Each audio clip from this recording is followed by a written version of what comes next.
God allowed them to involve in the intensifying, aggravating, and worsening human degradation due to their failure to acknowledge God for who He is. The moment you deny God's eternal qualities, God's nature, my friends, the moment you rebel against that, the revealed truth, God will abandon you.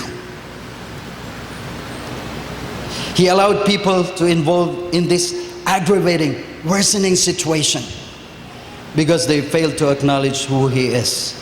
And so consequently, people suffer because of human evilness and ultimately face God's bitter judgment.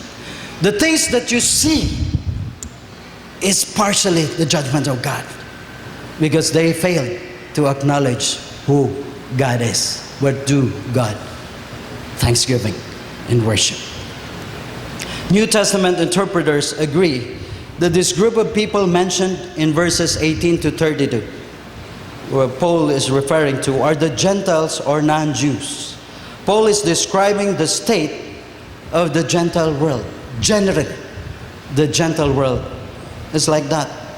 Won't you agree with me that the list enumerated by Paul is still true today?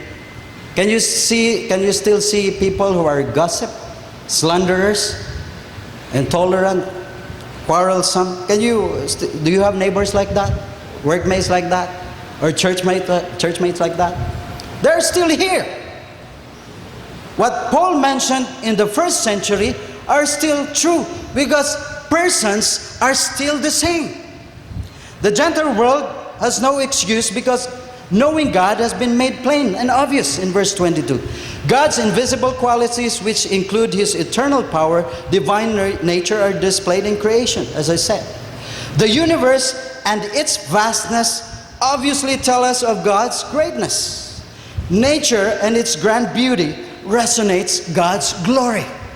And so when you see nature, I usually travel, and when I'm up 34,000 above, when I'm in the plane, I'm in the window seat. I see the lake, I see the sea and the mountains. I always say, Lord, you are so great.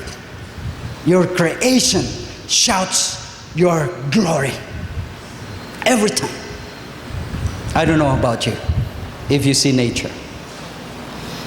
And so, my friends, the Gentile world has no excuse.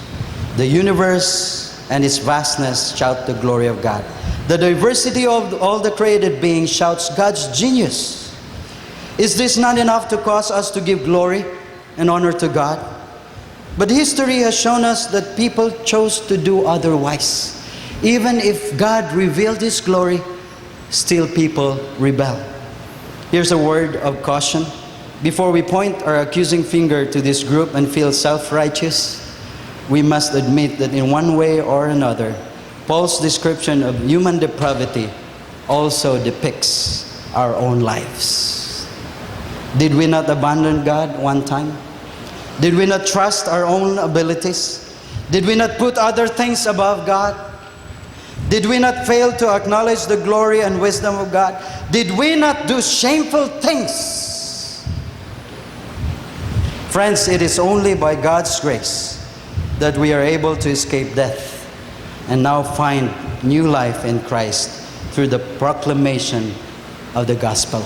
This is the message proclaimed to you.